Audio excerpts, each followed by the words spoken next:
In today's tutorial, we are going to be loom knitting this chunky winter hat. I did a video last year very similar to it. In fact, it's the same pattern, but a much more revisable video. This hat has a pom-pom as well, so I will also show you how to attach the pom-pom as well as do a brimming and all of the body of the hat. This hat is super easy to make, really comfortable, and by far one of my favorite and fastest patterns to knit. I am working on getting my Etsy shop launched, and this hat will also be on there as well. So without further ado, we're gonna jump right in.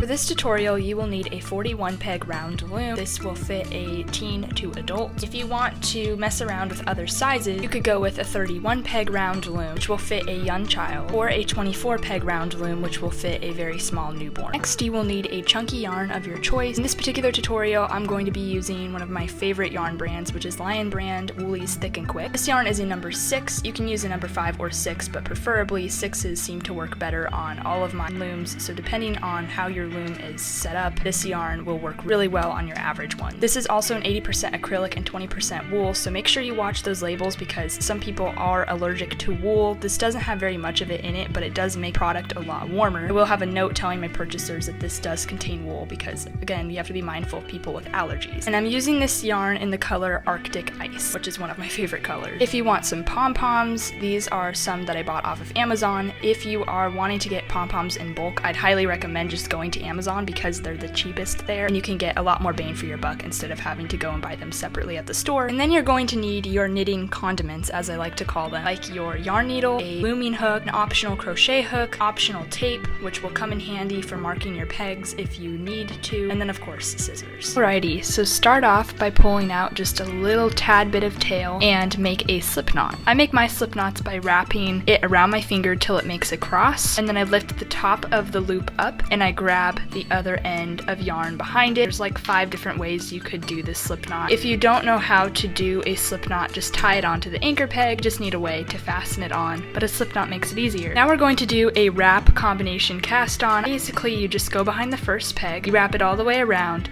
and then you repeat it for the second, third, and so on pegs until you have reached the very end of the loom. This is super similar to the E-wrap stitch, except for the second part of this cast on, we will U-wrap the front part of the pegs. So just go around in a circle just like this until you get to the end of your loom.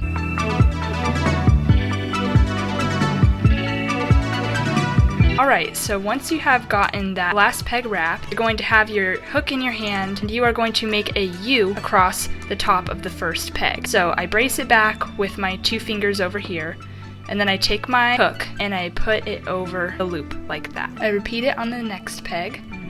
U, lift, U, lift, U, lift, U, lift. And you just keep going around the loom just like that. It's kind of a tricky one to do for beginners, but I know you can do it, especially with just a little bit of practice. Work at your own pace. It's a really simple stitch. It's just a matter of holding the loom and holding your hook in the yarn and controlling all of it to make sure that it actually stays. That's always the tricky part for people. So just keep going around the loom like so until you have reached your 41st peg. Once you have finished casting on your loom, now it's time to start with the brim of the hat. In this particular project, you are actually working from the bottom of the hat to the top of the hat. I find this method a lot easier, but if you have a method that works from the top down, that is absolutely, again, your preference. The greatest part about knitting with hats is that there's so many different ways you can customize the original pattern. So we are going to start with a 2-stitch pattern. That is where your tape is going to come in handy if you are really bad at keeping track. This pattern's really easy, but sometimes it's easy to also get mixed up. You'll notice that I actually already have tape on every other peg on my loom. Some of the pieces of tape are missing, as you can see here, but otherwise most of the tape is still on. Go ahead and pause the video and put every other peg a little piece of tape. These pieces of tape have been on this loom since the beginning of time. I just find it convenient to leave them here. This loom is also really beat. I have to probably think about getting a new one because it's warped and it's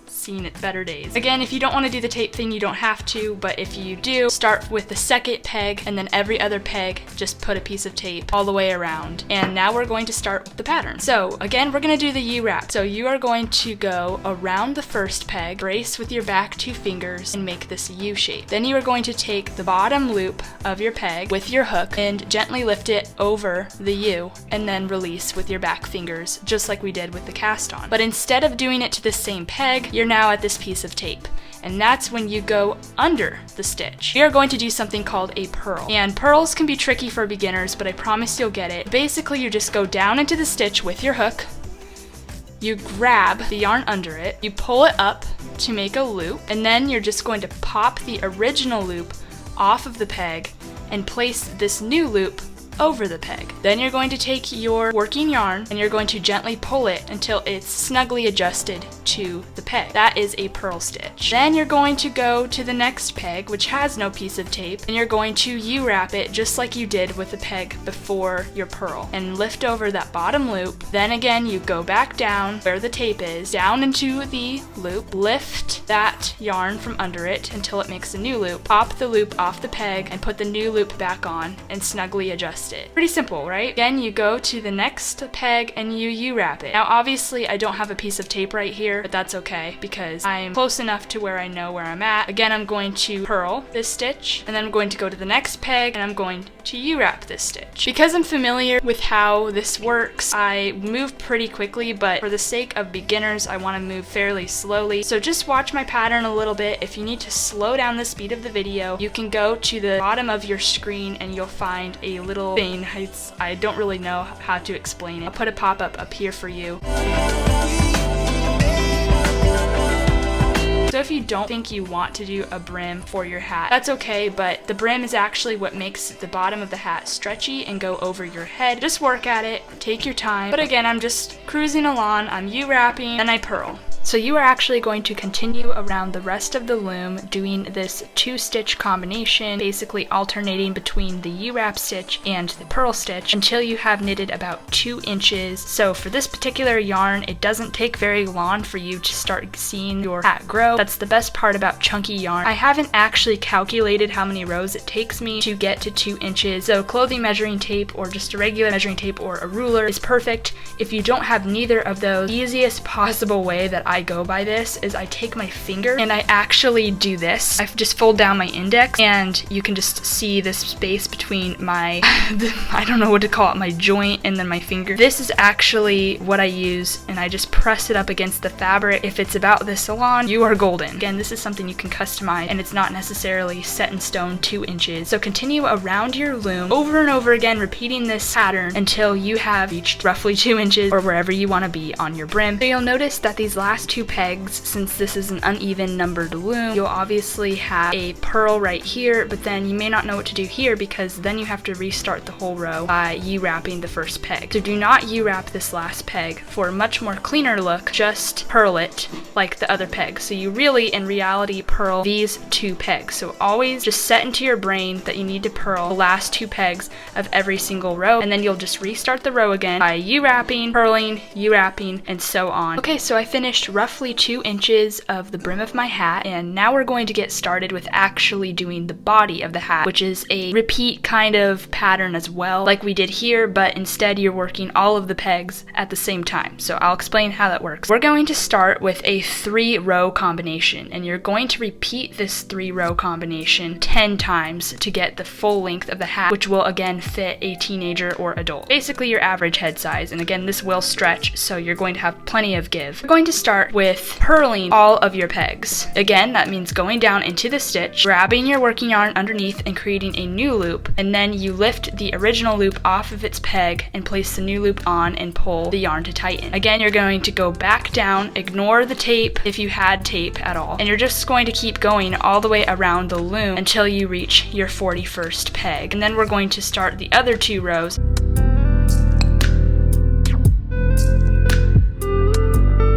wonderful part about loom knitting especially is that you can listen to things in the background and you can kind of focus on multiple different things at once. For me personally, and this is kind of just a tip for you or just an idea for you if you get bored loom knitting, is I love listening to YouTube videos while I'm knitting. I find ones that are informational but not have to actually watch them. Lately, I again have been aspiring to get my Etsy channel on its feet. I again really don't know when it's going to happen, but of course I will film a video. I've been watching lots of Etsy, just want to be as well informed as possible. This has been a dream that I've been going with ever since last year. Even before then, I've always been very entrepreneurial, and I just absolutely love the idea of having this shop and being able to connect it to my YouTube channel. Alrighty, so I finished my first row of purling, and so now it's time to do 2 rows of E-wrapping, which is one of the easiest stitches in the world. Basically all it is, it's just like the cast on. You go around the first peg, front to back, and then you go to the next peg and repeat the same thing, and you're just connecting it to each peg with your working yarn and just going to the next peg just like so. Again, if I'm moving too fast, feel free to slow down the video or rewind, and make sure you understand that this concept is really easy, especially for beginners. Again, I know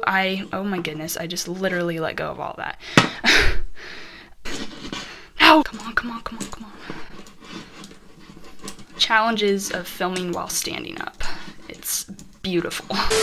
Anyway, you're just going to go around in this circle until you get to your 41st peg. And once you've hit that peg, you're going to brace your yarn against the loom and take the bottom loop underneath and lift it over the top loop. You're going to repeat this going backwards because you want to secure as you go and not start from the other side. So this is just personal preference. It's much easier for me to do it this way, and it's traditionally how it's done. You're just going to lift every single loop over the top loop, and then when you're finished with this, you're going to repeat the exact same thing. So I will show you that, and then your group, as I call it, will be complete. So the group again is made up of 1 purl row and 2 E-wrap rows, and that counts as 1. So you kind of treat it like 1 row even though there's 3 in the combination. And you're going to repeat that 10 times, and then we can bind off the hat. It's really repetitive and really fast, so this is an easy way to whip out hats. So I'm going to push down all of the loops so I can make room for the top loops to go on next, and then again going to wrap all of the pegs round and round over and over again until I get to the 41st peg, and that's when I'll start lifting all the loops. And something I don't always mention is I am right-handed. This may work differently for left-handed people. For example, you might have to work backwards. The steps are literally the same, except you'd probably want to work that way initially. But since I'm right-handed, this is kind of how I do it. But I never really mention that in my videos. I forget that not everyone is right-handed, so just keep that in mind.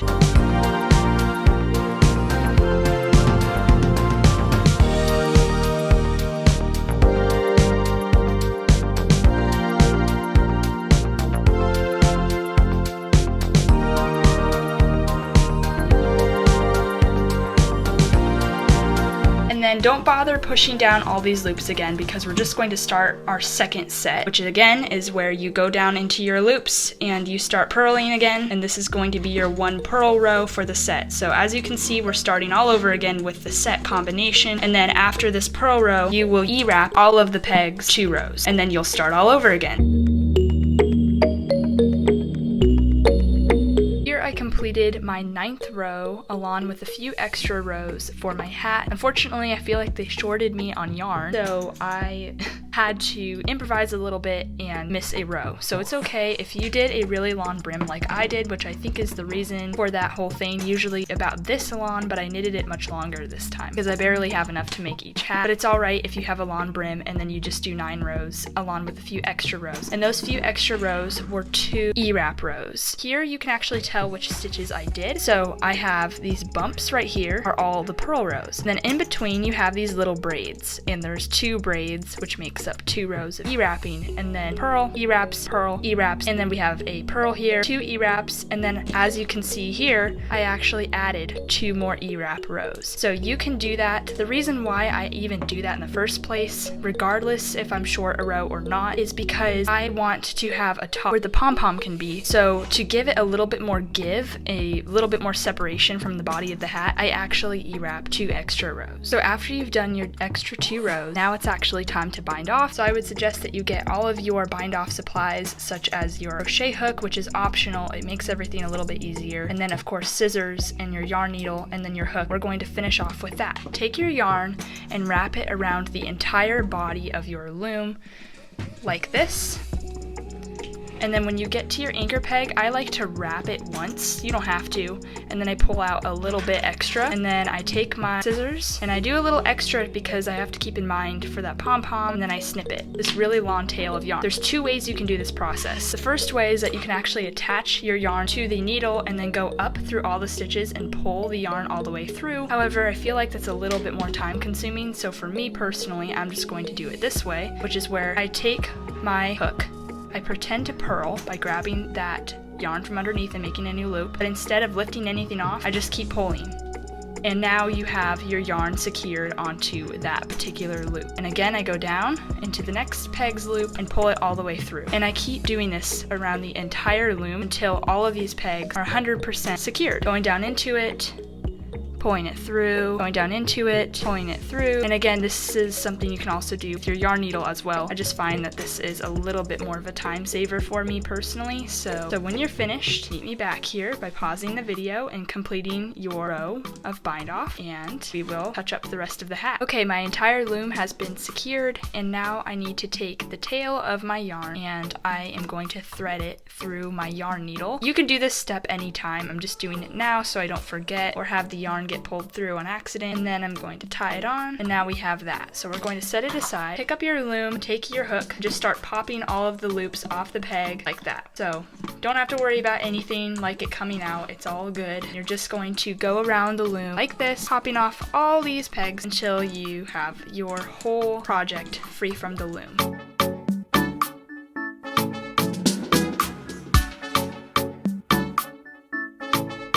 And now you're going to just pull the loom up, out, away from the hat, and now your hat is completely free from the loom. The next thing is we're going to just pull this string like so until you get this fairly small hole. And I don't do it all the way yet because I'm actually going to flip the hat inside out. That's where your crochet hook and your scissors are going to really come in handy. So we're going to flip the hat inside out. I'm going to take my fingers and I'm going to find the tail. I'm going to pull it through until it comes through the hole, and I'm going to pull this until there's barely any hole left. And be really gentle because you don't want this to snap. I'm going to take, in no particular way you have to do this, but how I do it is I just go into a couple of the stitches on the top. And again, there's no particular way to do this. I'm just trying to get this secure. I have this little loop around my finger that I haven't let go of, and that's when I take my needle and I actually weave it through that, and then I pull as tight as I can, and then now I'm just going to go around in a circular manner, basically just making sure this is all secure. You just take your needle and you go through it,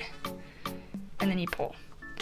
And you just kind of keep going around in a circle, and I make sure I take my hand underneath a couple times to make sure that this isn't all rough and weird. I don't want it to rub up against anybody's head, and I just keep going in that circular manner. Now I think it's pretty good. I'm gonna do one more knot just for extra protection. Instead of cutting this, I'm actually going to go back through the original hole I came from. It's still there. And I'm just gonna come up through the hat. And now we're at the top of the hat again because I'm actually going to add a pom-pom. You don't have to add a pom-pom if you don't want to. I personally think that they light up the hat a lot more. And especially if you're making hats for guys, they may not like the pom-pom as much. So in this case, you could just basically tuck the rest of the tail inside the hat and call it good. But this time I'm putting a pom-pom on here. So I'll show you how I do my pom-pom process, but I'll speed it up and not really walk through it too much. If you need more help on doing a pom-pom, I can actually make a video, just let me know. But I'm actually going to speed all this up so it's not too much footage.